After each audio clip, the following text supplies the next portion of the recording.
ጤና ይስጥልኝ የተከበራችሁ የኦሮሞ ሚዲያ ኔትወርክ ተመልካቾች እንደምን ሰነበታችሁ። ይህ የጋዲሰራ በዶሪ ልዩ ዝግጅት ነው። በዛሬው ዝግጅት ሁለት አበይትና ወቅታዊ የውይይት ነጥቦች ይዘን ቀርበናል።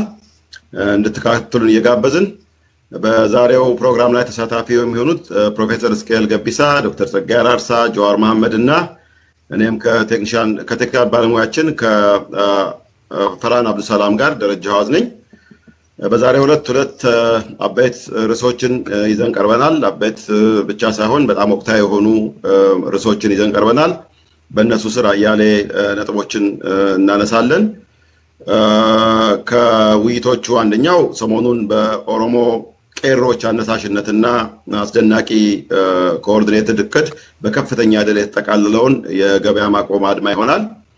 ከዛም በዛሬው ዕለት በሁለተኛ ደረጃ በዛሬው ዕለት በጠቅላይ ሚኒስትር ኃይለማርያም ደሳለኝ የሥራ መልቀቂያ ማቅረብ ሁኔታ ላይ ያተኮሩ ውይይቶችን እናደርጋለን።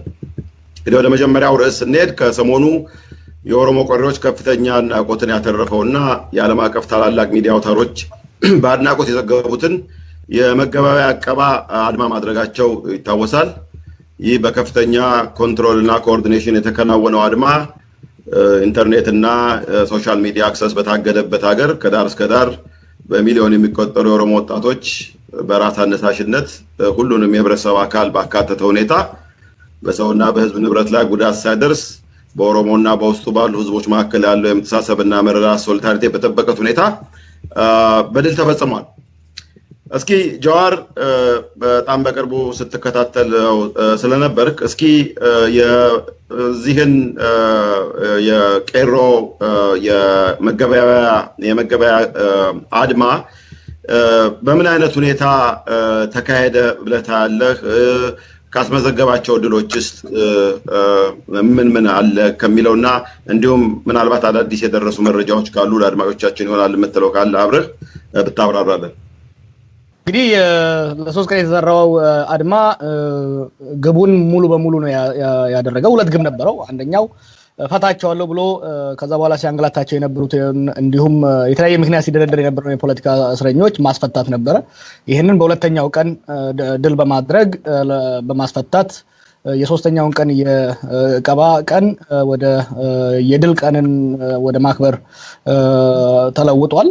ሁለተኛው ግን የቄሮን አቅም መልሶ ለመገንባት ነበር ለማሳየት ነበር። ባለፉት ወራት ህዝባችን ተፈናቅሎ ስለነበረ እንዲሁም ደግሞ ኦህዴድና ኢህአዴግ እናመጣቸዋለን ላሏቸው ለውጦች ጊዜ ለመስጠት ሲባል ቄሮ ብዙ እንቅስቃሴ ሲያደርግ አልነበረም።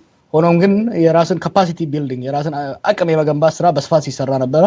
ከዚህ ጋር ተያይዞ በሁለቱ ቀናት የተደረገው እንቅስቃሴ በጣም ሰክሰስፉል ነበር። የኦሮሚያን ሙሉ በሙሉ የዘጋ ከዚህ በፊት እንቅስቃሴ ያልነበረባቸው ከተሞች እንደ ጅማ፣ ድሬዳዋ፣ አዳማ፣ አሰላ ሳይቀሩ በፉል ፎርስ የተሳተፉበት ነው። ከዚህ በፊት አድማዎች ኢንፎርስድ በተወሰነ ደረጃ የሚጥሱትን ማስገደድ ሁኔታም ነበር። አሁን አላስፈለገም። ህዝቡ ሙሉ በሙሉ ነው ያቆመው። ከዚህ ደረጃ የቄሮ አቅም አስተማማኝ ደረጃ ላይ እንደሆነና ለሚቀጥለው ለውጥ ዝግጁ ለሚቀጥለው ዘመቻ ዝግጁ እንደሆነ ያረጋገጠ ነው። ኦፍ ኮርስ መጨረሻ ላይ በዛ ድሎች ላይ የሚጨመረው ዛሬ የተደረገው ኃይለማርያምን ከስልጣን ለማስወረድ የተቻለበትም እንግዲህ the icing on the cake ነው እና ትልቅ ድል ነበር። ጥሩ እስኪ ወደ አንተ ልምጣና ይህንኑ የኦሮሞ ቄሮች ያስመዘገቡትን ድል ከማየት አንፃር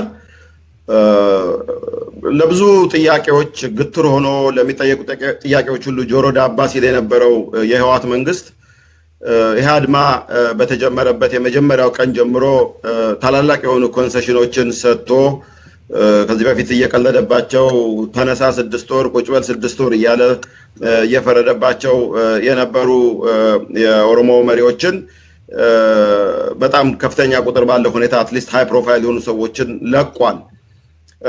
ይሄ ከምን አንፃር ነው ትላለህ? እስኪ ይሄን አናላይዝ አድርግልን። አመሰግናለሁ። በጣም ከምን አንፃር ነው የሚለው እኔ ከዛሬም ጋር ተያይዞ መታየት ያለበት የኢትዮጵያ በኢህአደግ መራሹ መንግስት የሚጠቀምበትና አገዛዙ የተመሰረተበት አንድ ህግን በመጠቀም የህግንና የህግን ተቋማት በመጠቀም በመጨቆን መያዙ ነው 30,000 ፈተናል ብሎ የኦሮሚያ ዞን በሚናገርበት ጊዜ ከዛሬ በፊት ሲነገር የነበረው አንድም የፖለቲካ እስረኛ የለንም የሚባል የነበረው ምን ያህል ውሸት እንደሆነ ራሳቸው ባደረጉት እየታየ ነው 30,000 ሰው በእስር ቤት ውስጥ ማስቀመጥ መሪዎችን ለመልቀቅ ፍላጎት አልነበረውም ይሄንን እናውቃለን ባለፈው ሳምንት ወይ ባለፉት 2 ሳምንታት ውስጥ የትግሉ መሪዎች ናቸው ዋና መሪዎች ናቸው የሚባሉትን እነ አቶ በቀለ ገርባ እነ ደጀኔ ጣፋ እና አዲሱ ቡላላ እና ሌሎችም ከፕሮፌሰር መረራ ጀምሮ ያሉትን መሪዎችን የመልቀቅ ሐሳብ አልነበረውም ምክንያቱም የዚህ መንግስት መሰረቱ የነበረው የህግንና የህገ መንግስትንና የኃይልና እነዛን ተቋማት በመጠቀም እነዚህ መሪዎች ናቸው የሚባሉትን በማፈን እስር ቤት ውስጥ በማጎር ለመኖር ነበር የሚፈልገው ዛሬ የታየው እንግዲህ ትናንትም ጀምሮ ሲታይ የነበረው በአንድ ቀን የገበያ ቦይኮትና ቤት በመዋል በአንድ ቀን ለመፍታት መሽቀዳድሞ የሚታየው ይህ የህግ ተቋማትን ይዞ ማለትም የፍርድ ቤቶችን ይዞ የእስር ቤቶችን ይዞ መሪዎችንና ህዝብን በማፈን የተመሰረተውና ያለው ያ መንግስት የመንግስቱ መሰረት እየተናጋ እንዳለ ያንን መጀመሩን ነው የሚታየው ምክንያቱም የመንግስት ፍላጎት አይደለም እነዚህ ነገሮች የተገነቡት በዛ ላይ ተመስርቶ ለመቆየት ነው ያ ነገር መናጋት መጀመሩን ነው የሚታየው በሌላ በኩል የዚህ መንግስት ዋና የመኖሪያ ወይም እንኖርበታለን የሚሉበት ዋና ምክንያታቸው የኢኮኖሚ እድገት እያመጣን ነው በዚህ ምክንያቱም የዲቨሎፕመንት በአገሪቱ ውስጥ ለማምጣት ነው ስለዚህ መቆየት አለብን ዲቨሎፕመንታል ስቴት ነው የሚሉ ናቸው የኢትዮጵያ ኢኮኖሚ 50% በአዲስ አበባ ከተማ ዙሪያ ነው ያለው ያንን ደግሞ እንደ ደምስር ሆኖ የሚይዝለት ወደ አዳማና ወደ ጅቡቲ የሚሄደው መንግስት ነው ያንን መንገድ ለመዝጋት ከቻልክ የዚህን ኢኮኖሚ ዋነኛነትን አንቀር ይዘሃል ማለት ነው ስለዚህ በአንድ ቀን ያንን መያዝ መቻሉ ያ የኢኮኖሚ መሰረት አለን የሚለው ነገር ሁሉ መንቀሳቀሱን መናጋት መቻሉን ነው የሚያሳየን ሌላው የወታደርና የጸጥታ ክፍሎችን ነው የኢትዮጵያ መንግስት የተመሰረተበትና ያለበት እነሱም ራሳቸው ቢሆን በየቦታው እየተንቀሳቀሱ ነው ነገር ግን ይህም እየተፈረከረከ እንዳለ ነው የሚታየኝ በዛ ላይ ቁንጮው የዚህ ሁሉ አዛዥ ነው የሚባለው መልቀቁ ትናንትና ስንጠረጥረው የነበረው ነገር ይሄ እንግዲህ ይሄ ሲስተሚክ ኮላፕስ እየጀመረ መሆኑን ነው ለኔ የሚታየኝ ምክንያቱም የወጡት ሰዎች በወጡ ማግስት መንግስትን አንቃወምም አይደለም ያሉት ለውጥን ለማምጣት እንታገላለን ነው ያሉት ስለዚህ ለኔ የሚታየኝ ይሄ ስርዓታዊ መናጋት ነው ለኔ እየታየኝ ያለው ምናልባት ብዙ ሄጄ ይሆናል በዛ በኩል ግን እሱ እየታየኝ ነው ያለው ዛሬ ጥሩ ጸጋይ ወዳንተ ያልፋለሁ ዶክተር ጸጋይ ክርታ ሁለት ባክ ቱ ባክ ጥያቄዎች ሰጥፈልጋለሁ እዚህ ነገር ላይ አንደኛ የእስረኞቹ መፈታት ከኦሮሞ ጠቅላላ ጥያቄ ጋር ሲነጻጸር ድርሻው ምን ነበር ምሳሌ ዛሬ ህዋት እስረኞቹን በመፍታቱ የወሰደው እርምጃ ለሎት ትክክለኛ ሎት መዘጋጀትን የሚያሳይ ነው ወይም የዴስፐሬሽን ቫልቭ ሪሊፍ ነው የሚለውን እንድታና በሌላ በኩል ደግሞ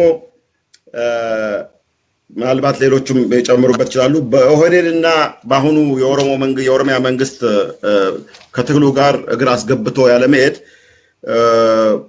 ለተወሰነ ጊዜ ከሰጠ በኋላ የቄሮ ኃይል ወደ መጀመሪያው ኦሪጂናል የትግል ስልት የመመለስ ዝንባሌ ያሳይቷል በዚህ በአሁኑ የገበያ አድማ እና ያ ስልት ምን ያህል ወቅታዊ ነው ምን ያህል ወሳኝ ነው ብለህ ትገምታለህ ዶክተር ጸጋይ እሺ አመሰግናለሁ ደሬ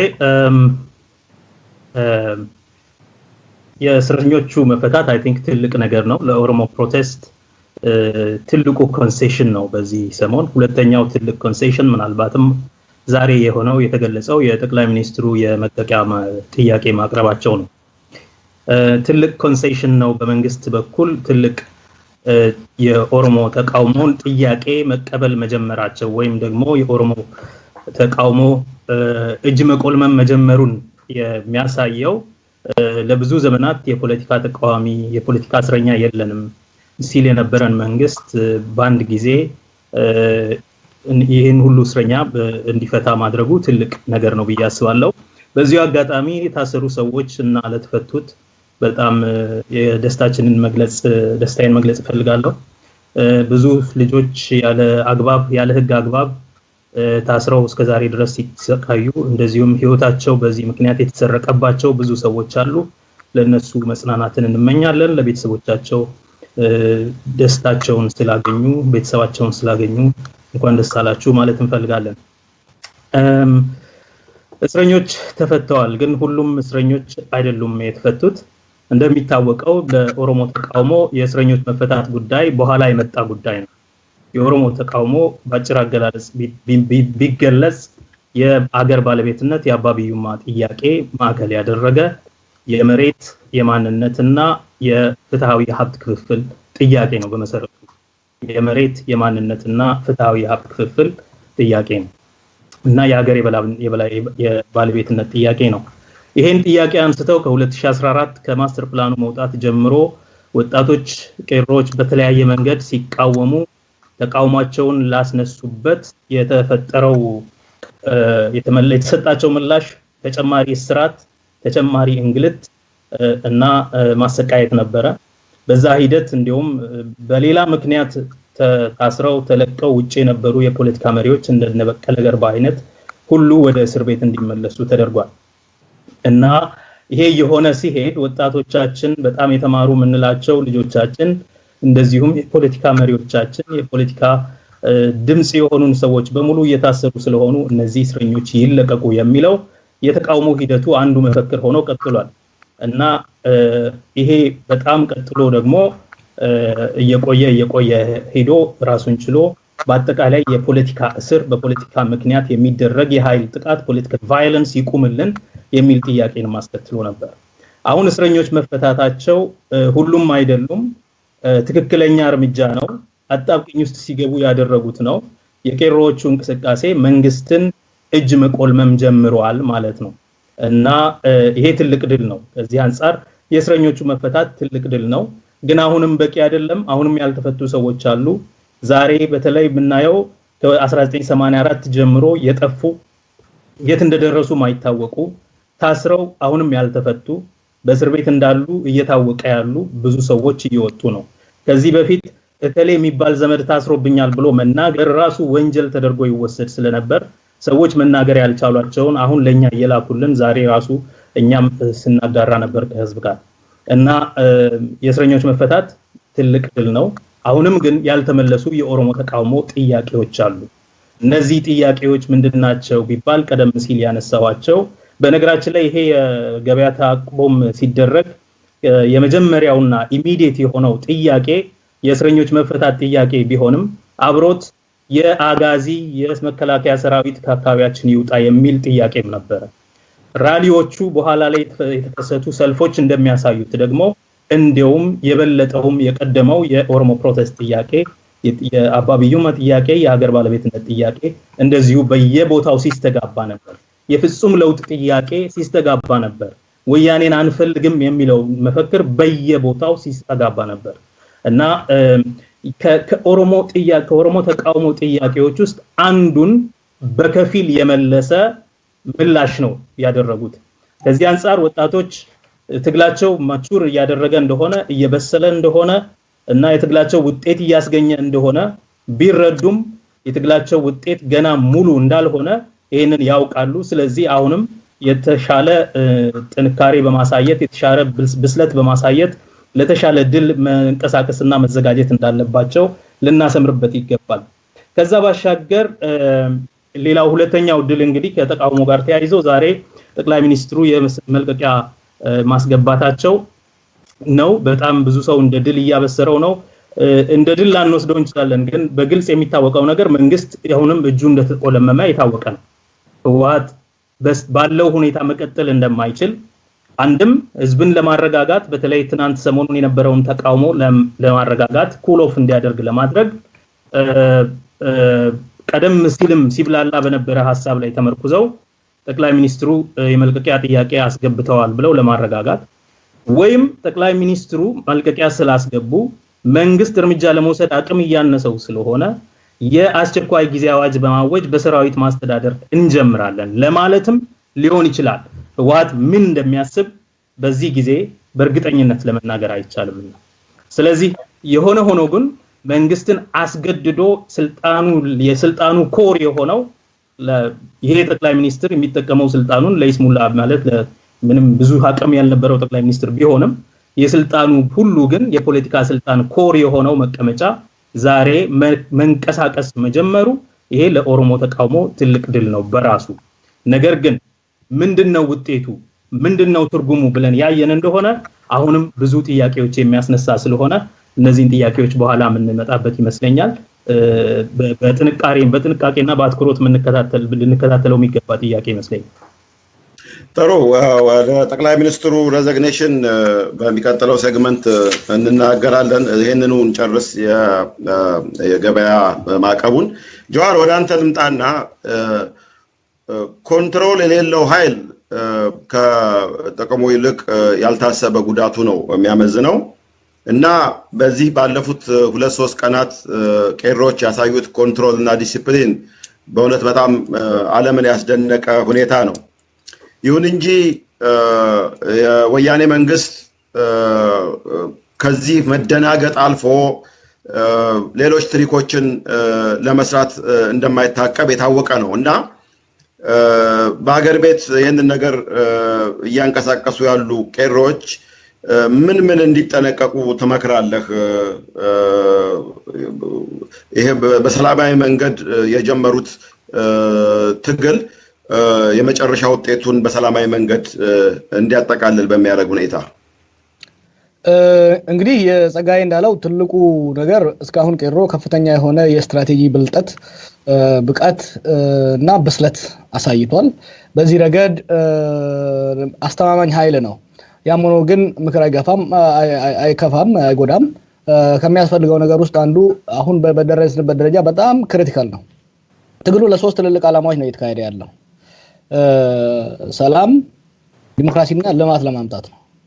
ሀገራችን ብዙ የተፈጥሮ ሀብት አላት። ሆኖም ግን ህዝቦቿ ደሃ ናቸው። እንዲደህዩ ያደረገ በተከታታይ ያሉ ህዝብን የሚመዘነብሩ ጥሩ ፖሊሲ የማያወጡ መንግስታት ናቸው። ስለዚህ ያንን በመለወጥ ሰው ጥሮ ግሮ ፈጣሪ በሰጠው ሪሶርስ ላይ አቅሙን አፈሶ እውቀቱን አፈሶ ከድህነት መላቀቅ ይፈልጋል። እንዲሁም ደግሞ ዲሞክራሲ ነፃነት ያስፈልገዋል። እንደ ግለሰብም ሆነ እንደ ቡድን ነፃ የመሆንና ያለመታሰር ያለመገደል ነፃነት ያስፈልገዋል። ሶስተኛ ደግሞ ተረጋግቶ እንዲሰራና ነፃነቱንም እንዲጠቀምበት ሰላም ያስፈልገዋል። እነዚህ ሶስቱ ተነጣጣሪ አይደሉም፣ ከገዳ ፕሪንሲፕል ጋር የሚሄዱ ናቸው። ስለዚህ እነዚህን ለማምጣት ከሆነ ድረስ የሚደረገው ትግል ተመጣጣኝ የሆነ ከበቂ በላይ አቅም መጠቀም አያስፈልግም። አሁን ደግሞ በተለይ ባለንበት ወቅት እየወደቀ ያለ መንግስትና እብድ ውሻ አንድ ናቸው። ያበደች ውሻ ወደ ሞቷ እየተቃረበች በሄደች ቁጥር ፍጥነቷን ትጨምራለች፣ እዚህም እዛም ትናከሳለች። አይታችሁ እንደሆነ እብድ ውሻ መጀመሪያ ላይ በጣም ልፍስፍስ ብላ ነው የምትቀመጠው። በሽታው እየጨመረ በሄደ ቁጥር ግን ወደ ሞቷ እየተቃረበች በሄደች ቁጥር ግን እንጨቱንም ሰውንም ሁሉን ነገር እየነከሰች ነው የምትሄደው። ይህ ስርዓት ወደ መውደቂያው በሚሄድበት ደረጃ የህወሓት ቡድን ወደ መውደቂያው እየሄደ ባለበት ደረጃ ላይ ወይ እንደምንም ብሎ የህዝብን ከፋፍሎ ተመልሶ ስልጣን ለመያዝ አለበለዚያ ደግሞ እኔ ከሞትኩ ሰዶ አትብቀል በሚል ህዝቦችን ለማጋጨት ሊሄድ ይችላል ማለት ነው። ከዚህ አንፃር አሁን የቄሮ ትልቁ ኃላፊነት ወያኔን አውርዶታል። ቄሮ ወያኔን አውርዶታል፣ አልፈስፍሶታል። ወያኔ is over። ከእንግዲህ የቄሮ ሪስፖንሲቢሊቲ ሀገር የመገንባት ሪስፖንሲቢሊቲ ነው። ከእንግዲህ የቄሮ ኃላፊነት ሰላም የማስከበር ኃላፊነት ነው። ከእንግዲህ የቄሮ ኃላፊነት እስከዛሬ የኦሮሞ ህዝብም ሌላው የኢትዮጵያ ህዝብ የዘራውን የትግል ቡቃያ አብቦ ፍሬ እንዲያፈራ የመኮትኮት ስራ ነው። ከዚህ ውስጥ ትልቁ ነገር በምንም መልኩ የጎንዮሽ ግጭቶች እንዳይፈጠሩ፣ የብሔር ግጭቶች እንዳይፈጠሩ፣ የሃይማኖት ግጭቶች እንዳይፈጠሩ በከፍተኛ ሁኔታ መስራት ያስፈልጋል።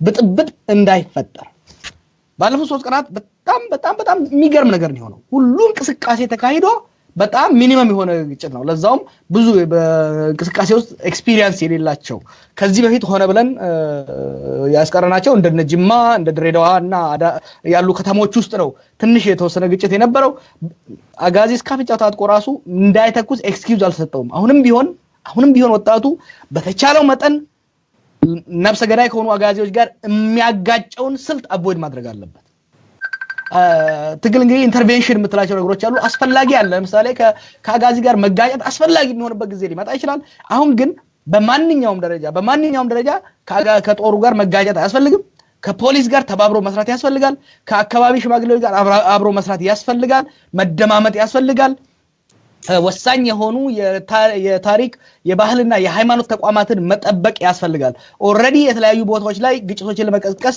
ብዙ ሙከራ ያደረጉ ስለሆነ አሁን የቄሮ ትልቁ ኃላፊነት አንድ ወደ መጥፎ ብጥብጥ አገሪቷ እንዳትሄድ ያለውን በቂ ፕሬሸር ተደርጓል ከእንግዲህ ያለው ፕሬሸር ያን ፕሬሸር ሰስቴን የማድረግ እንጂ ብዙ የመጨመር አያስፈልግም ሰስቴን የማድረግ ስራ ነው መሰራት ያለበት ሁለተኛ የጎንዮሽ ቅድም እንዳልኩ የጎንዮሽ ግጭት እንዳይደረግ ማድረግ አለበት ለውጥ መጥቷል ለውጥ ወደ ኋላ እንዳይፈገፍግ ነው መደገፍ ያለበት እንግዲህ ገፍተ ድንጋዩን ከዳገት አውጥቷል ተመልሶ እንዳይመጣ ተደግፈዋል ግን ከአቅም በላይ ከገፋው ሌላ ዳገት ከፕላቶው ጀርባ ሊኖር ይችላል ስለዚህ ከፍተኛ ጥንቃቄ መስራት መቻል አለባቸው ሃይ ኢንቴንሲቲ ሞቢላይዜሽን ሃይ ኢንቴንሲቲ አክቲቪቲ የምንላቸው ትልልቅ ሰልፎች አሁን ሪዲዩስ እያደረጉ መሄድ አለባቸው አሁን ማስፈለግ ያለበት በየአካባቢው ሰላም ማስከበር በየአካባቢው ስርዓትን መቆጣጠር መልሶ ራስን የመገንባት ሂደት ውስጥ ነው መሰራት ያለበትና አሁን now we are in real transition we are very very serious አሁን በማንኛውም የዲሞክራሲ ትግል ውስጥ አሁን ዛሬ የገባንበት ቦታ ብዙም የአይምሮ ስራ የሚያስፈልግበት ነው ብዙ የስትሪት ስራ የመንገድ ስራ ሳይሆን አብዛኛው የአይምሮ ስራ ህዝብ የማረጋጋት ስራ ነው የሚያስፈልገው እዚህ ላይ እንግዲህ ልጆቹ ከዚህ በፊትም በደንብ ስለሚያውቁት አሁንም ጠንክረው ነው የሚሰሩት ሌላው ህዝብም ደግሞ ከቄሮ ጋር መተባበር አለበት የኢትዮጵያ ህዝብ ቄሮ ምን አይነት ኃይል እንደሆነ አይቷል ህወሓትን ያሽመደመደ ያርበደበደ ኃይል ብቻ ሳይሆን ለሌላው ብሔር ብሔረሰቦችና ህዝቦች ክብርን ያለው መሆኑን ነው የምታየው ለዚህ ደግሞ መረጃው ዛሬ በብሔር ብሔረሰቦች የሆኑ ከተሞች ውስጥ ባለፉት 2 ቀናት ትልልቅ እንቅስቃሴዎች ሲካሄዱ ምንም ግጭት አልተካሄደም ሌሎች ብሔሮችን ያሳለፈ እንቅስቃሴ ተካሂዷል በሰላማዊ መንገድ ሄዷል ቄሮ የረብሻ ቡድን አይደለም አንድ መከራ አለ በኋላ ላይ ፈራን እንዲያስገባው ፈልጋለሁ ቄሮ ሀገር ገንቢ ኃይል እንጂ አገር አፍራሽ አይደለም ቄሮ ሰላም ፈላጊ እንጂ ጠብጫሪ ኃይል አይደለም ይሄንን አሁንም በድጋሚ ማረጋገጥ አለባቸው ብዬ ማስበው በጣም ጥሩ አክቹአሊ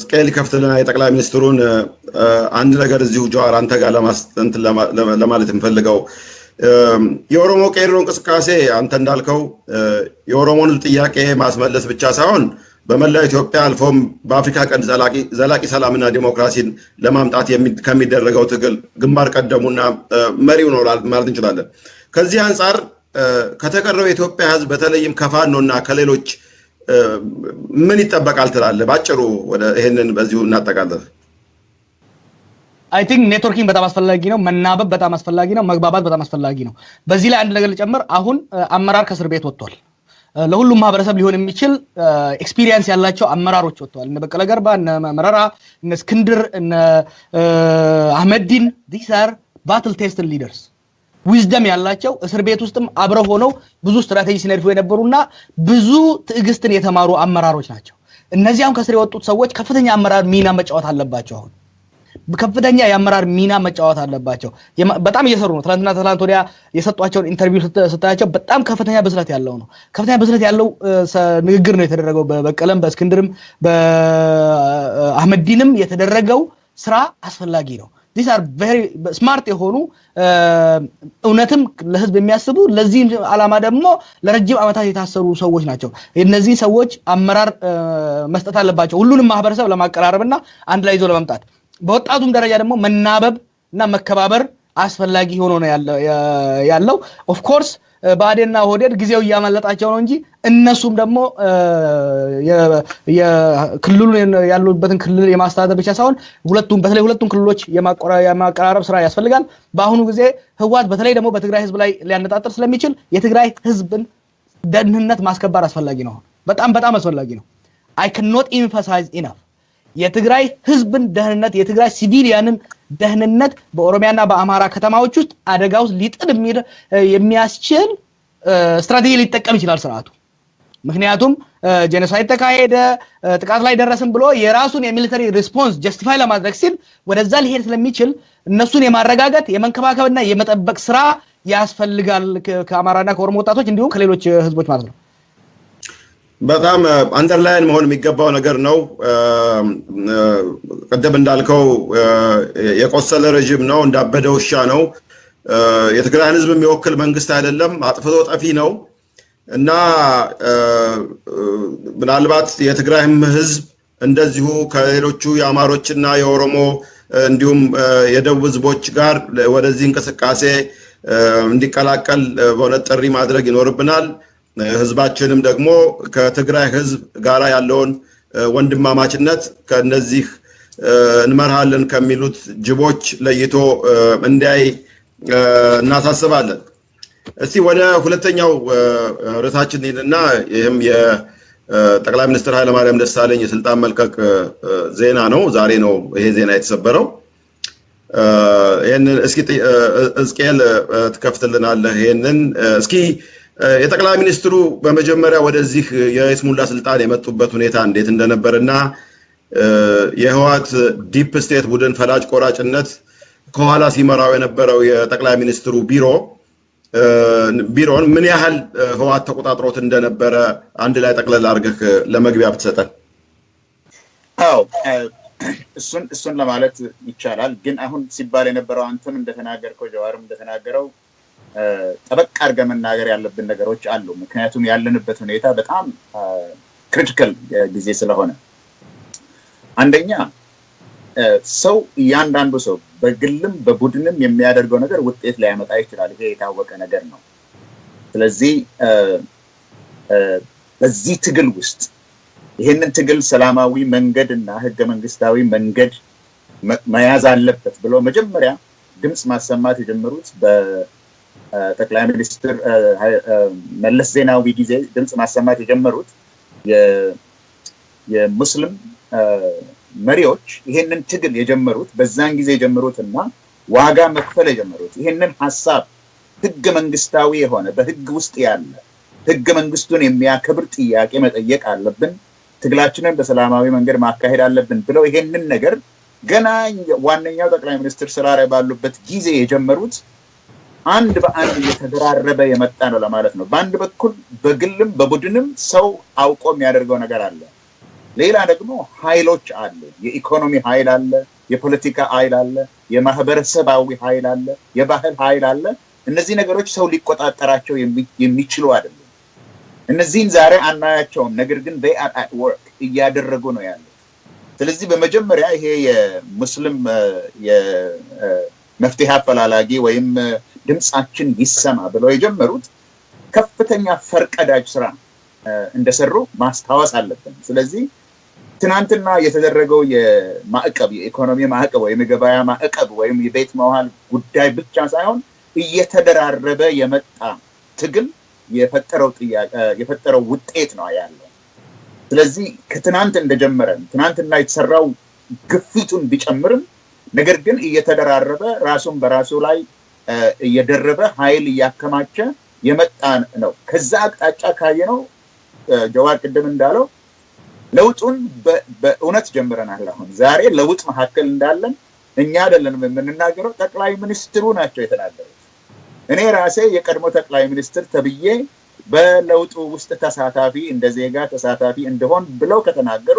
ለውጥ ጀምረናል ማለት ነው በመንግስት ደረጃ አይደለም ይሄ ለውጥ የመጣው እንግዲህ አሁን እንዳልኩት ከላይ ጀምሮ ነው ከስር ጀምሮ ነው ወደዛ የመጣው ዛሬ የማናያቸው የፖለቲካ የኢኮኖሚ የባህል ኃይሎች አሉ አሁን በዛ ላይ ብዙ ጊዜ አላጠፋም ነገር ግን ለነጻነት ለእኩልነት ለፍትህ ለሰብአዊ መብቶች በሚደረጉ ትግሎች ውስጥ የኦሮሚያ ቄሮ ያደረገው ትግል ከፍተኛ ሆኖ ያለም በዛ አቅጣጫ የተደራረበ ትግል ውጤት እንዲመጣ የተደራረበ ኃይል ያመጡት ከሙስሊም አስፈላላጊ ጀምሮ የታየ ነው ከዛ በፊትም ልንሄድ እንችላለን የሚያልቅ የታሪክ መያያዝ አይደለም ያለው ቄሮ ግን የታክቲክ ብስለትን አሳይቷል። ቄሮ ኃይል ነው።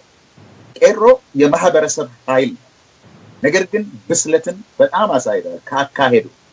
ስለዚህ ይሄ ኬኔቲክ ከሆኑ አካሄዶች አሁን ደግሞ ቀደም ብሎ ከተጀመሩት ነገሮች ላይ መጀመሩ በጣም አስፈላጊ የሆነና ከጀዋር ከሰጠው ምክር ይሄንን ምክር በጣም መስማት እንዳለባቸው አሁንም ያሳዩትን ብስለት እስካሁን ድረስ የአካሄድ ብስለት፣ የታክቲክ ብስለት፣ የስትራቴጂ ብስለት ያሳዩትን አሁን ደግሞ ለገባንበት ለሽግግር ጊዜ እንደሚሆን አድርገው ማየት መጀመራቸው በጣም አስፈላጊ ነገር ነው።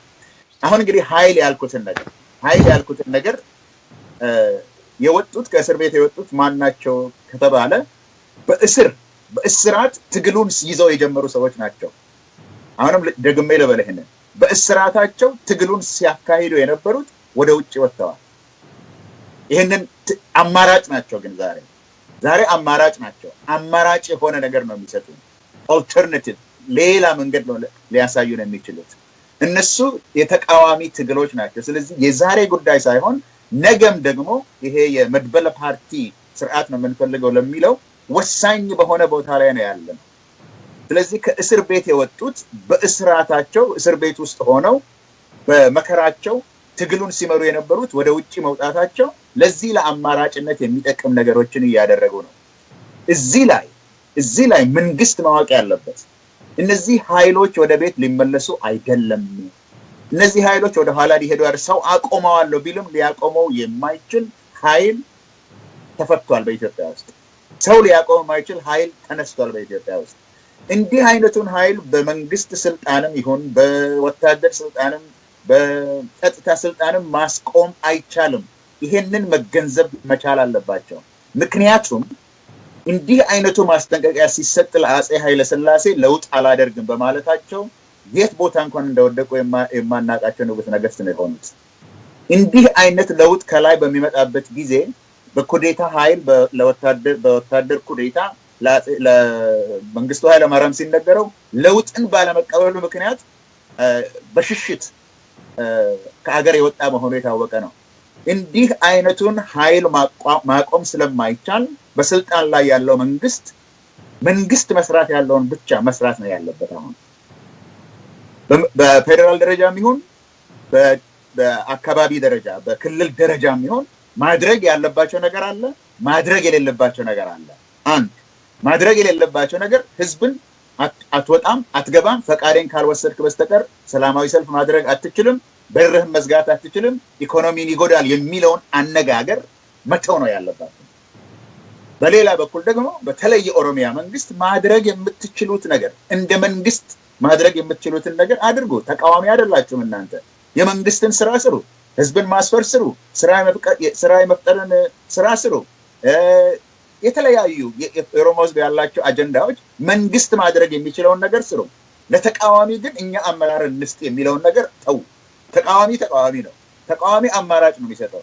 እሱንም መምራት አለብን፣ የሱንም አጀንዳ ማስተካከል አለብን የሚሉትን ነገር እባካችሁ ተውን ለማለት ነው። መጨረሻ ላይ አሁን የጠየቀን ጥያቄ የጠቅላይ ሚኒስትሩ መልቀቅ ምንድነው የሚያሳየው ያልከው ወይም ደግሞ ምንድነው ሲግኒፊካንስ ያልከው ከስር የተነሳው ይሄ ሁሉ ኃይል እሳቸውም እንኳን ሊቆዩ የማይችሉበት ደረጃ ላይ አድርሷል። ይሄን እንግዲህ የሚያሳየው ምንድነው ቅድም እንደተነጋገርከው ጠቅላይ ሚኒስትሩ ቢሮውን ይያዙ እንጂ በጠቅላይ ሚኒስትርነት ማዕረግ ቢሮ ውስጥ ይቀመጡ እንጂ በዙሪያቸው የኢኮኖሚ ዘርፍን፣ የጸጥታ ዘርፍን፣ የውጭ ጉዳይ ዘርፍን አማካሪ ናቸው የሚሉ 7-8 የህወሓት ሚኒስትሮች ናቸው አጠገባቸው የነበሩት። እሳቸው ከሌሉ በሚቀጥለው ጊዜ የሚመጣው ይሄ እንግዲህ መፍረክረክ መጀመሩን የሚያሳይ ነገር ነውና እሳቸው በዛ ቦታ ላይ ከሌሉ ትክክለኛ ለውጥ ካሉ እዛ ቦታ ያሉት ሰዎች ለቀው እውነተኛ ጠቅላይ ሚኒስትር በዛ ቦታ ላይ ስራ መስራት የሚችል የሽግግሩን ነገር ማኔጅ ማድረግ የሚችል ጠቅላይ ሚኒስትር ወደዛ መምጣት እንዳለበት ነው የሚታየው። ጥሩ ጸግሽ ወደ አንተ መጣለሁ። ጠቅላላ ክሮኖሎጂካሊ የጠቅላይ ሚኒስትር ኃይለማርያም ደሳለኝ መምጣትና እዚህም ቢሮ ከደረሱ በኋላ ምን ያህል ቢሮው የሚሰጠውን ኃላፊነት በሚወጡበት ሁኔታ ተቀምጠው እንደነበረ ነው ማየት የፈለግነው። እንግዲህ ከሱ ጋር አሁን እስከለም ከጠየቁት ጋር አንድ ላይ ያያይዘህ የጠቅላይ ሚኒስትሩ ጽህፈት ቤት የኤግዜኪቲቭ ብራንች ነው። ርዕሰ ብሔር ማለት ነው። የዛ ሀገር ርዕሰ ብሔር ነው ስልጣኑ። እንደገና የመሪው ፓርቲም የኢህአዴግ መሪ ነው የሚሆነው። ከዛም አልፎ ደግሞ የጦር ኃይሎች ሁሉ የበላይ አዛዥ ነው። ጦር ኃይሎች የአየር ኃይል፣ የምድር ጦር፣ የፌደራል ፖሊስ እነዚህ ሁሉ በሱ ትዕዛዝ እና ኮማንድ ስር ነው የሚሆኑት በጠቅላይ ሚኒስትር ስር። ይሁን እንጂ ብዙ ሰቆቃዎች በተለይ በኦሮሚያ አካባቢ ለምሳሌ በየመንደሩ በየሪፊጂ ካምፑ በመትረየስ እየቆላ ያለው ወታደር በህጉ ከሆነ በቀጥታ በጠቅላይ ሚኒስትሩ ኮማንድ የሚመራ ነው እና ከዚህ አንፃር ይሄንን ፓርቲውንም ከመምራት የጦራሉንም በአንድ ድምጽ ከመምራት አንፃር የጠቅላይ ሚኒስትር ኃይለ ማርያም ሚና ምን ነበር በዚህ ስልጣን ላይ በነበሩበት ቴኒየር የሚለውን ብትነግረን። እሺ መልካም። እንዳልከው ጠቅላይ ሚኒስትሩ የመንግስት መሪ ነው። ርዕሰ ብሔር እንኳን አይደለም፣ መራሄ መንግስት ብትለው ትክክል ነው። የፓርቲውም የዋናው ስልጣን ያለው ፓርቲ በፓርላማ ውስጥ የበላይ ቁጥር ያለው ፓርቲ መሪ ነው የሚሆነው እና እንደዚሁ የጦር ኃይሎች ጠቅላይ አዛዥ ነው። ኮማንደር ኢን ቺፍ ሆኖ አዛዥ ሳይሆን ኮማንደር ኢን ቺፍ ሆኖ ይሰራል ማለት ነው። አስፈላጊ ሲሆን ማንኛውንም የጦር እንቅስቃሴ ለማድረግ አስፈላጊ ሲሆን ለቺፍ ኦፍ ስታፉ ትዕዛዝ የሚያስተላልፈው ጠቅላይ ሚኒስትሩ ነው። በሱ ትዕዛዝ መሰረት ሰራዊቱ በሚያስፈልግ ቦታ ላይ ዲፕሎይ ይደረጋል ማለት ነው። እንደምናውቀው በእኛ ሀገር ለረጅም ዘመን ሲጠየቅ የነበረው አርሚው ዲፖለቲሳይዝ መደረግ አለበት የሚለውን ነገር ሊያደርጉ አልቻሉም። ጠቅላይ ሚኒስትር መለስ በነበረ ጊዜ ኮንሺየስሊ ፖለቲሳይዝ አድርጎታል። ኮንሺየስሊ በተለይ ከ2005 ምርጫ ጀምሮ ኮንሺየስሊ ነው ፖለቲሳይዝ ያደረገው። ምክንያቱም የኛ ሰራዊት ዝም ብሎ ባለሙያ ፕሮፌሽናል ሰራዊት ሳይሆን የትግል የፍትህ እጦት ያንገበገበው ሰራዊት ነው። ስለዚህ ሰራዊቱ ፖለቲከኛ ይሆናል አይሆንም ሳይሆን ምን አይነት ፖለቲካ ነው ያለው፣ ፍትሃዊ ፖለቲካ ከሆነ ያንን ለመጠበቅ፣ ፍትሃዊ ያልሆነ ፖለቲካ ከሆነ ያንን ለመምታት የተዘጋጀ ሰራዊት መሆን አለበት ብሎ ሲከራከር ነበር፣ ሲያስተምር ነበር። ጀነራሎቹን በቴሌቪዥን አዋሽ 40 ላይ ሰብስቦ ሲያስተምር ሲያሰለጥን ነበር። የኢንከልኬሽን ኦፊስ የሚባለውም የሰራዊቱ ክፍል የኢንዶክትሪኔሽን ኤንድ ኢንከልኬሽን ዲፓርትመንት ዳይሬክቶሬት በኋላ የሚባለው ክፍልም ይሄንን ስራ ሲሰራ ነበር። ህገ መንግስትን በማስተማር ስም በተደጋጋሚ ሲያደርጉ የነበረው ሰራዊቱ ፍትሃዊ ፖለቲካን እንዲያቆም እንዲጠብቅ፣ ማለትም የህወሓትን የበላይነትን የሚያስጠብቀውን የኢህአዴግ ፖለቲካን እንዲንከባከብ እንዲጠብቅ፣ የተቃዋሚዎች ፖለቲካን ደግሞ ፍትሃዊ አይደለም በሚል ስም ህገ መንግስታዊ አይደለም በሚል ስም እንዲመታ ሲያዘጋጁት፣ ሲያስተምሩት፣ ሲያሰለጥኑት የነበሩ ናቸው። ለህገ መንግስቱ ታማኝ አይደሉም ተብለው የታሰሩ የተባረሩ ጀነራሎች በራሳቸው ከራሳቸው ከህወሓት እንኳን ወጥተው የንግድ ስራ እንዲሰሩ የተደረጉ ብዙ ሰዎች እናውቃለን ከራሳቸውም እንኳን እና ሄቪሊ ፖለቲሳይዝድ የሆነ ሚሊተሪ ነው። ነገር ግን ልክ ጠቅላይ ሚኒስትር መለስ ሲሞት ይሄ የትዕዛዝ ቁልፍ ሌላ ሰው እጅ እንደሚገባ ስለሚያውቁ አሁን እንደ ቀድሞ ፖለቲሳይዝድ እንዲሆን አልፈለጉም። ስለዚህ ሚሊተሪው ፍጹም ከፖለቲካው ላይ የበላይነት ኖረው በፖለቲካው ስር የሚኖር ፖለቲሳይዝድ አርሚ ፖለቲካው ቴምፖ የሚሰጠው አመራር የሚሰጠው ጋይድላይን የሚሰጠው ፕሮፓጋንዳ የሚሰጠው ሰራዊት ሳይሆን አሁን ሰራዊቱ ፖለቲከኞቹን የሚያስፈራራ ኢንቲሚዴት የሚያደርግ የበላይነት ያለው ሰራዊት እንዲሆን ሆኗል ማለት ነው። ለምን?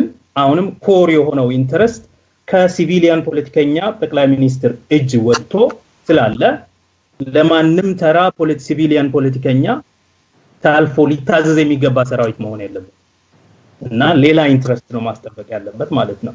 ከዚህ አንፃር ሰራዊቱ ሞር ኦር ሌስ ኮምፕሊትሊ ኢንዲፔንደንት ሆኖ የበላይነት ላለው ፓርቲ ተገዢ እንዲሁም ማንም አዞት ሳይሆን ራሱ ፕሮአክቲቭሊ የዛን የበላይነት ያለውን ፓርቲ ህወሓትን ጥቅም ለማስጠበቅ የህወሓት እና ከህወሓት ጋር ግንኙነት ያላቸው ግለሰቦች፣ ባለስልጣኖች በግለሰብ ደረጃ የግል ጥቅሞችን የማስጠበቅ ስራ ሲሰሩ እንደነበረ ይታወቃል። ከዚህ አንፃር በቀድሞ ጊዜ ከህወሓት ጋር በትግል ውስጥ ያልተሳተፉ የፖለቲካ አመራሮችን ከምንም ባለመቁጠር የፈለጉትን እርምጃ በፈለጉት ጊዜ ሲወስዱ እንደነበረ ይታወቃል። በተለይ ከ2006 የሶማሊያ ውስጥ የኢትዮጵያ ጦር ከገባ ጊዜ ጀምሮ እንደገና በ2010 የደቡብ ሱዳን ነፃ መንግስት ሆኖ ከተመሰረተ ጀምሮ የኢትዮጵያ ጦር ኦልሞስት ኦቶኖመስሊ እንደፈለገ የምስራቁ ጦር እንደዚህ አሁን ኳርተር ምናምን የሚባሉ ያሉበት በመራብ ሱዳን ያለው የፒስኪፒንግ ሚሽን ውስጥ ያለውና እንዲሁም የሱዳንን ጦር ለማሰልጠን ኮንትራክት የወሰደው የቀድሞ የህወሓት ጀነራሎች ኤንጂኦ ማለት ነው። ከነዚህ ጋር ተያይዞ ወታደሩ ሞር ኦር ለስ ኦቶኖመሲ የሆነ ከፖለቲካው ጠገግ ውጪ የሆነ ከዚህ አልፎ እንዲሁም ከፖለቲካ መሪዎቹ ጠገግ ውጪ ሆኖ የህወሓትን አጀንዳ ከማስፈጸም አልፎ የግል የጀነራሎችን ሀብት የማፍራት ስራ ሁሉ እስከ ማድረስ የኮንትሮባንድ ስራ እስከ መስራት ድረስ የሄደበት ሁኔታ ነው ያለው። ና ይሄን ሰራዊት ነበር በ2012 ጠቅላይ ሚኒስትር ኃይለማርያም የተረከበው። ይሄ ሰራዊት ለጠቅላይ ሚኒስትር ኃይለማርያም የሚታዘዝ ሰራዊት መቼም አልነበረም። ኃይለማርያም ብዙ ነገር ነበረ፣ የጦር ኃይሎች ጠቅላይ አዛዥ ግን አልነበረ። ይሄ ታወቀ ነው። ለምንድን ነው ይሄንን የምንለው? አሁን በቅርብ እንኳን በሶማሌ ክልል በነበረው ቀውስ ከዛም በኋላ የተቃውሞ እንቅስቃሴ ባለበት ቦታ የኢትዮጵያ ጦር ገብቶ እርምጃ ሲወስድና ሰዎችን ሲገድል ከፌደራል ከየት እንደመጣ ይሄ ትዕዛዝ አላውቅም ብሎ ለማ መገርሳ ሲናገር አው ከኔ ነው የመጣው ማለት አይደለም ከኔም አልመጣም ማለት ምክንያቱም የሚያውቀውም ነገር የለም እና ብዙ ነገር ሊሆን ይችላል። ነገር ግን ያልሆነው የመጀመሪያ ነገር የጦር ኃይሎች ጠቅላይ አዛዥ ሆኖ ኮማንድ እየሰጠ ኮማንድ ሪፖርት እየተቀበለ ሲያስተዳድር የነበረ ሰው እንዳልሆነ የታወቀ ነው። አሁን የሱ መልቀቅ ሰራዊቱን ምን ያደርገዋል? አሁን እሱ ስልጣኑን ማስረከቡ ተተኪው ሲመጣ የተለየ ሰራዊት እንዲኖር ያደርገናል ወይ? ኢንፋክት ከመቼውም ጊዜ በላይ ፓወር ሼክ አፕ ስላለ የህወሓት ሰዎች ካድሬዎቹ ከመቼውም ጊዜ በላይ በወታደሩ በኩል ሪትሬንች ራሳቸውን አያደርጉም ወይ? ኢንፋክት የፖለቲካ ስልጣኑን ለሲቪሊያን ሌሎች ፖለቲከኞች ትተው ሰራዊቱ ጋር መሽገው በሰራዊቱ የፈለጉትን ማድረግ አይችሉም ወይ? ይሄ አደጋ አለ። ነገር ግን ይሄንን አደጋ በዚህ አይነት ስትራቴጂ ምን ያህል ይሄንን ተከትለው ምን ያህል ሊፈጽሙት ይችላሉ? ምንስ መፍትሄ ያመጣል? ተቃውሞውን ወደ ቤት ይመልሳል? አገሩን ሰላም ያደርጋል? አይመስለኝም። ስለዚህ ያላቸው አማራጭ ምንድነው? አንድ አሁን እንዳደረጉት ጠቅላይ ሚኒስትሩ ስልጣኑን ያስረክባል። ይሄ ለኦሮሞ ተቃውሞ እንቅስቃሴ ኮንሴሽን ነው፣ እጅ መስጠት ምልክቱ ነው፣ መፍረክረክ መጀመሩ ነው። እሺ ሁለተኛ ከዚህ በኋላ ወዴት ይሄዳሉ? ቀደም እንዳልኩት ክሊር ከት አይደለም። ቀጥሎ ምን ይሆናል የሚለው ነገር አንድም እንደሚባለው ለኦሮሞ ፕሮቴስት ምክንያት የተነሳ የመጣ ለውጥ ስለሆነ ሊሆን የሚችለው ለኦህዴድ የኦሮሚያ ክልል ለሚያስተዳድረው ኦህዴድ በፓርቲ ውስጥ በሚወሰን ውሳኔ የጠቅላይ ሚኒስትርነቱን ፖዚሽን ቀደም ሲልም ሲወራ እንደነበረው ማስተላለፍ አንዱ መንገድ ነው። በተለይ ይሄ ሪፎርም ያካሄዳለው የሚለው የለውጥ እንቅስቃሴ አካሄጅ ነኝ የሚለው የለማ ቡድን ያንን ተረክቦ ለውጡን አካሄዳለው የጥልቅ ተሃድሶ ፕሮግራሙን አስፈጽማለሁ በኦሮሚያ ደረጃ ብቻ ሳይሆን በኢትዮጵያ ደረጃ ሁሉ አስፈጽማለሁ የሚልም ድፍረትም ስላለው ያ ቡድን ለዛ ቡድን ሊያሳልፉት ይችላል። ይሄ እንግዲህ ቀናውን የምናስብ እንደሆነ ነው። ይሄ መልካም አጋጣሚ ይፈጥራል በተወሰነ ደረጃ። አንደኛ የተወሰነ ደረጃ ህዝብ ዘንድ ተሰሚነት ስላላቸው ልጆቹ፣ ሁለተኛ በተወሰነ ደረጃ የህዝብንም ድምጽ መስማት የቻሉ ሰዎች ስለሆኑ ኢንፋክት መስማት ብቻ ሳይሆን ማስተጋባትም የጀመሩ ስለሆኑ የተወሰነ ህዝብን መለስ የማድረግ አቅም ሊኖራቸው ይችላል። በሂደት ደግሞ እውነትም መንግስት የሚሆኑ ከሆነ ይሄንን የህዝቡን ጥያቄ በሂደት ደረጃ በደረጃ መልሰው የእውነት የሀገር መሪዎች ሊሆኑ ይችሉ ይሆናል። ይሄን በማድረግም ህወሓትንም ኢህአዴግንም ትራንስፎርም አድርገው እስከዛሬ እንዳልነበረው እንዲሁም ከነበረው በላይ መንግስት ተቀባይነት ያለው መንግስትነትን ሊያላብሱት ይችላሉ። ይሄ አንደኛው አቅጣጫ ነው። ሌላው አማራጭ ሊሆን የሚችለው ሲናሪዮ አሁን ጠቅላይ ሚኒስትሩ ስልጣን ይለቃል። ስለዚህ ያለው አማራጭ እነሱ የማይወዷቸው ሰዎች ወደ ስልጣን ይወጣሉ ማይታዘዟቸው ሰዎች ወደ ስልጣን ይወጣሉ ወይንም ደግሞ ትርምስ ይፈጠራል አሁን እንግዲህ መንግስት ተለውጧል ወዘተ በሚል ማህበራዊ ቀውስ ሊፈጠር ቢችል ወይም እነሱ ራሳቸው እንደተለመደ ኦርኬስትሬት የሚያደርጓቸው ግጭቶች በማብዛት የአስቸኳይ ጊዜ አዋጅ ያውጁና ሙሉ በሙሉ የሰራዊት አስተዳደር በአገሪቱ ላይ ይጭናሉ ይሄ ሁለተኛው ሲናሪዮ ነው ይሄ ሲናሪዮ እስካሁን የነበረውን ችግር ይፈታል ወይስ ያባብሰዋል ይደራርበዋል በኔ እምነት ይደራርበዋል ነው ስለዚህ ይሄንን እድል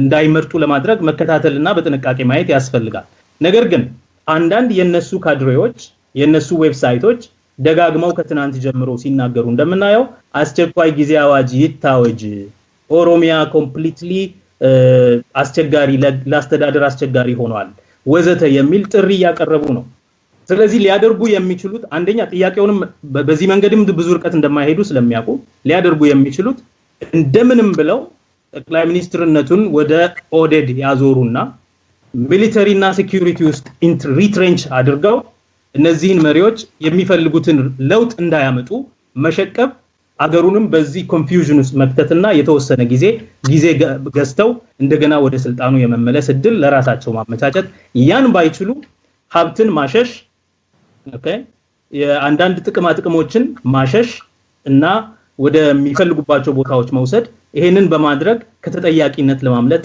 ጥረት ሊያደርጉ ይችላሉ ነገር ግን የፓርቲም የመንግስትም የጦርም መሪ ስለሚሆን ጠቅላይ ሚኒስትር የሚሆነው ሰው ትልቅ ስልጣን ትልቅ እድል ነው ምናልባት ከዚህ በኋላ የሚቀበለው ሰው የሚያጋጥመው ስራ ምንድነው ቢባል አንደኛ ከ2013 14 ጀምሮ የሚደረገው እንቅስቃሴ ኢንፋክት ከዛም በፊት ከሙስሊሞች የመፍትሄ አፈላላጊ ኮሚቴ ጥያቄ ስትሰማ የሚሉት ነገር ድምጻችን ይሰማል የኦሮሞ ፕሮቴስት ይል የነበረው ድምጻችን ይሰማል የለም መነቀል የለብንም ከቤታችን መሬታችን አጥንታችን ነው ስሙን ነበር ብዙም ትልቅ ጥያቄ አልነበረም እየተጠየቀ ያለው ከየቤታችን መፈናቀል የለብንም ቤት የለሽ መሬት የለሽ ስራ የለሽ መሆን የለብንም መከራ በስቶብናል ይቆምልን አሁን ትናንት እንኳን ሲነገር የነበረው የፖለቲካ መሪዎቻችን እስረኞች ይፈቱ ድንበራችን ይከበርልን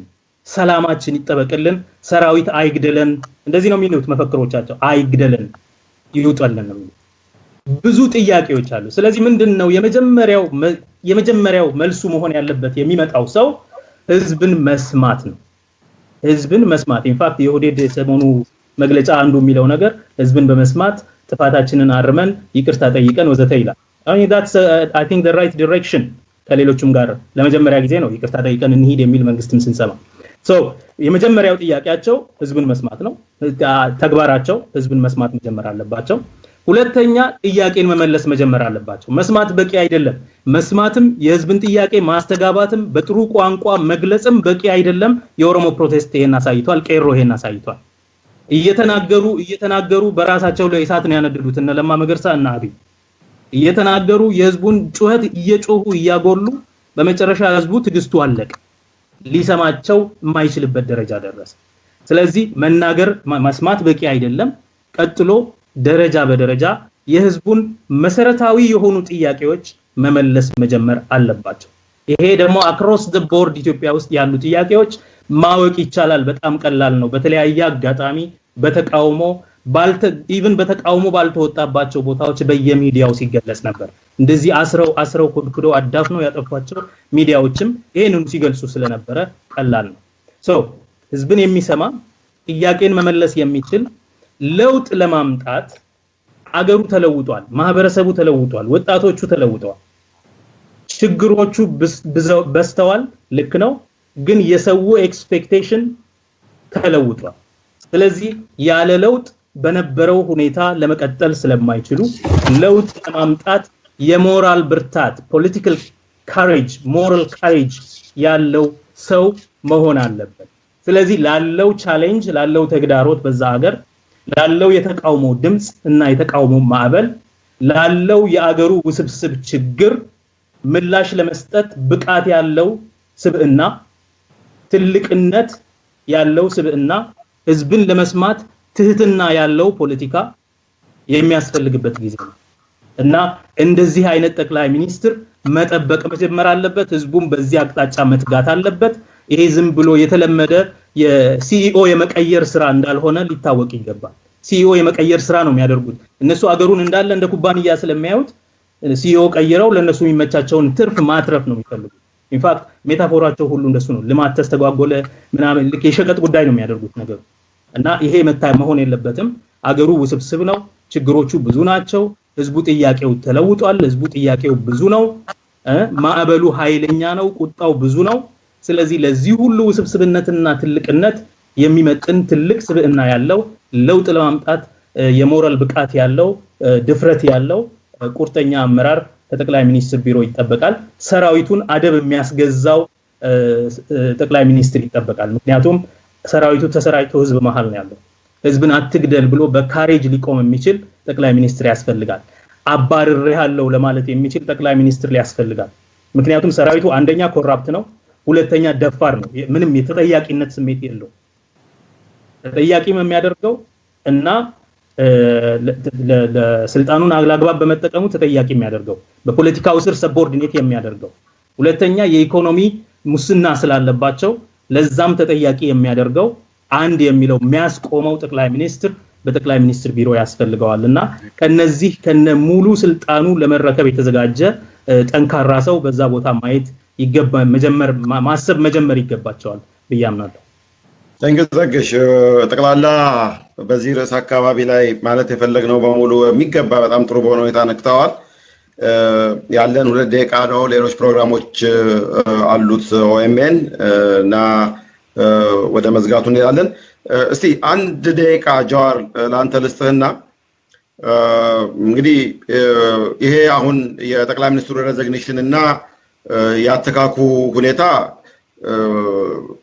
በምን አይነት መንገድ እንደሚሄድ ግልጽ አይደለም ያው እንደታወቀው የቲፒኤልኤፍ መንግስት የሚጫወተውን ካርድ ይጫወታል ይሁን እንጂ አንድም የእውነተኛው ለውጥ የሚመጣበትን መንገድ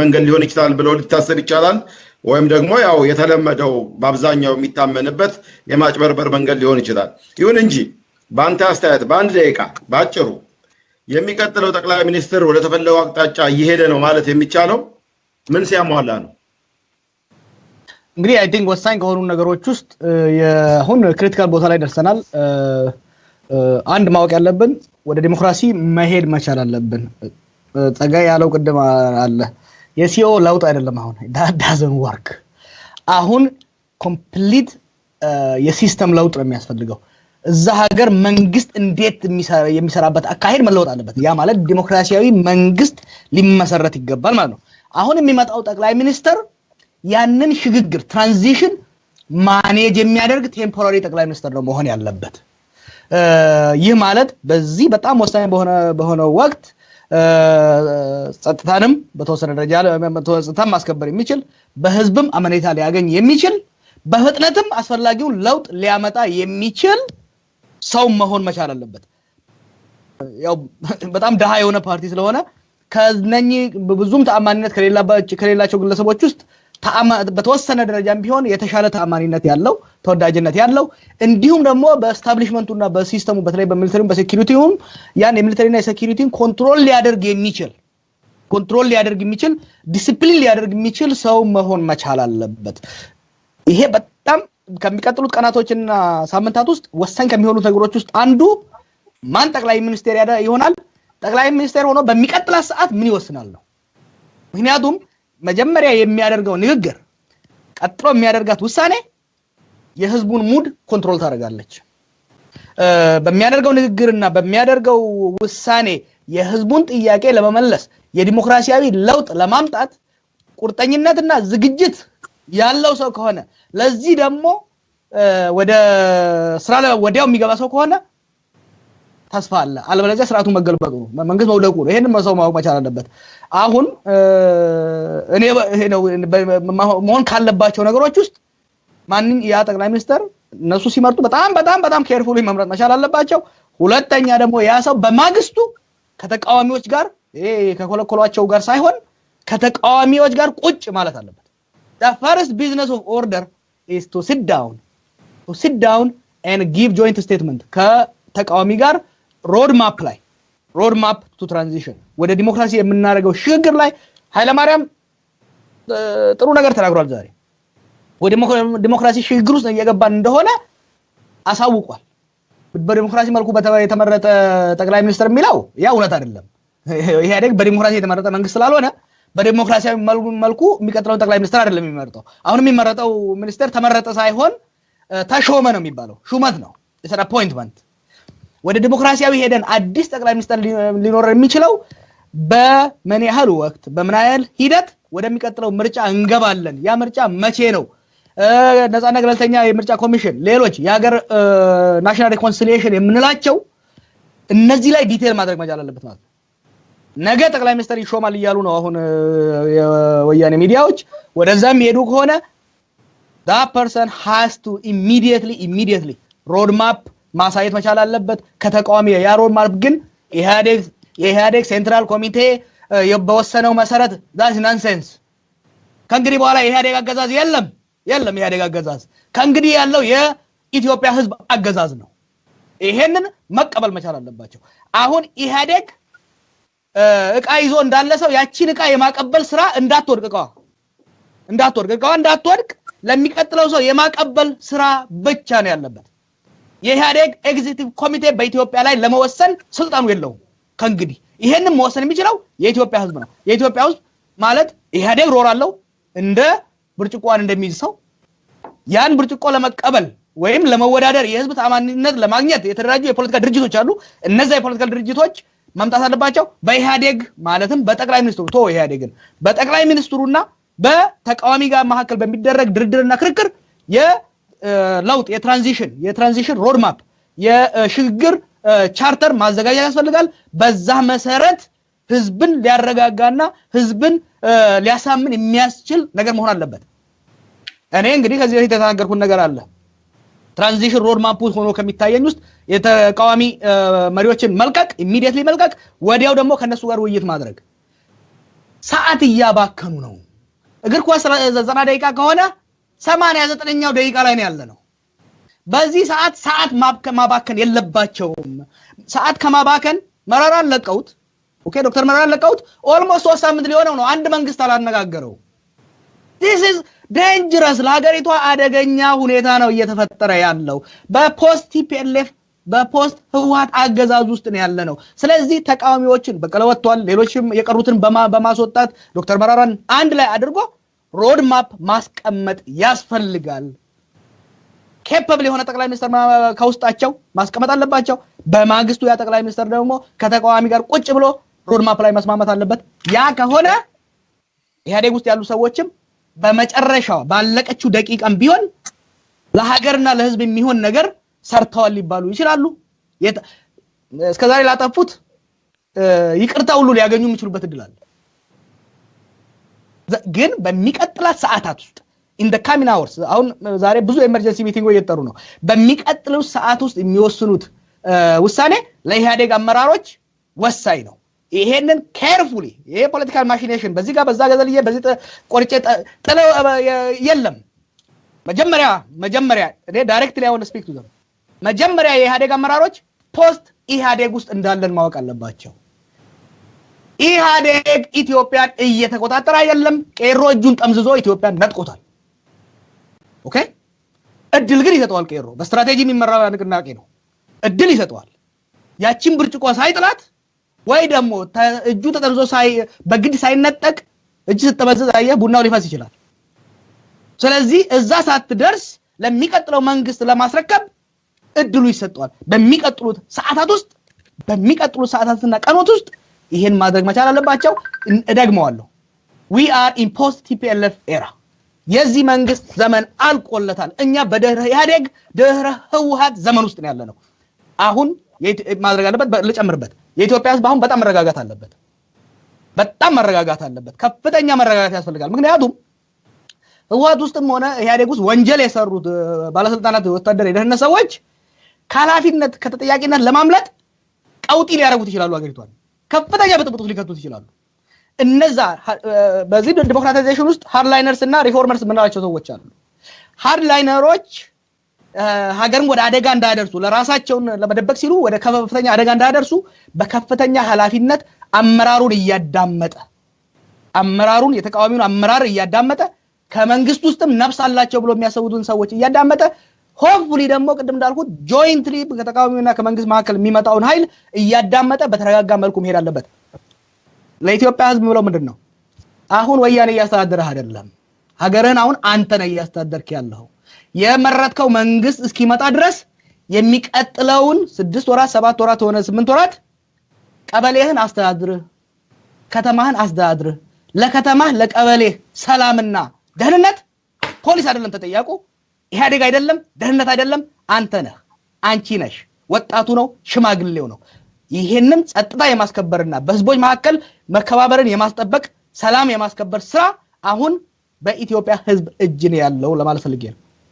በጣም ጥሩ ጠቅላላ መስቀለኛ መንገድ ላይ ነን ፈጣንና እውነተኛ ሽግግር ያስፈልጋል የሱ ምትክ ግን ማዕበላዊ ለውጥ ኢትዮጵያን የሚያፈራርስ አጥፊ ማዕበላዊ ለውጥ ነውና ሁሉም ወገኖች ሪስፖንሲቢሊቲ ኃላፊነት ተሰምቷቸው ህዋትን ጨምሮ ወደዚህ መንገድ እንሂድ ነው ጠቅላላው። እስቲ አሁን ጀዋር መጨረሻ ላይ ባለው ላይ በአንድ ደቂቃ ውስጥ እስከል ይሄንን አጠቃላይ ብትዘጋልን መልካም ጀዋር ከተናገረው በላይ መናገር አይቻልም ግን አዲስ ጠቅላይ ሚኒስትር የመምረጡ ጉዳይ የህወሓት እና የኢህአዴግ አጀንዳ ሆኖ በጠረጴዛ ላይ የተቀመጠ ስለሆነና ነገን መጣለን ያሉ ስላለ አሁን የሚመርጡት ሰው ጀዋር ያለው ነገር አለ ጠቅላይ ሚኒስትሩ ስራ አስፈጻሚ ሆኖ የስራ አስፈጻሚነትን ስራ መስራት የሚችል ሰራዊቱን አዛዥ ሆኖ ሰራዊቱን ማዘዝ የሚችል መሆን እንዳለበት የታወቀ ነው ነገር ግን አዲሱ ጠቅላይ ሚኒስትር የሽግግር ጊዜ ጠቅላይ ሚኒስትር ነው እንጂ የዚህ የልማታዊ መንግስት እስከ 2025 ድረስ የሚቆየው አይደለም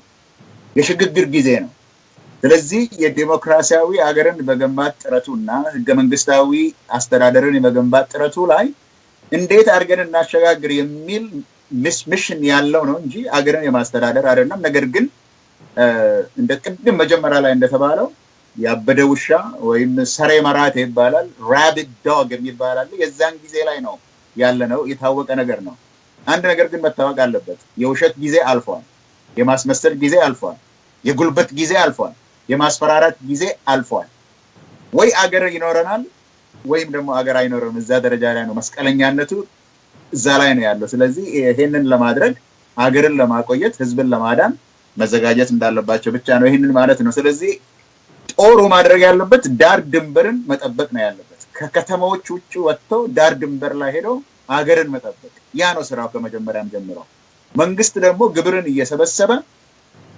ለህዝብ አገልግሎትን የመስጠት ነገር አገልግሎት የመስጠት ግብርን ሰብስቦ አገልግሎት የመስጠት ምህዳሩን የማስፋት ነገር የጠቅላይ ሚኒስትሩ መሆንም የለበትም እንዲህ አይነት ቀውጢ በሆነበት ጊዜ ላይ አንድ ያደርገናል ተብሎ ሲባል የነበረው ፕሬዝዳንቱ ስለሆነ የማስፋቱን የገለልተኛ ይሆናል የተባለውን ነገር በዛ ስር የሚሰራ ነገር ማስተማስተማሰብ ነው እንጂ ያለባቸው ከጠቅላይ ሚኒስትር ማንንም ይሁን ጠቅላይ ሚኒስትሩ ከዛ ብዙ የሚጠበቅ መሆን የለበትም ገለልተኛ በሆነ ኮሚሽን መመራት ያለበት ነው የለውጡ ሁኔታ መሆን ያለበት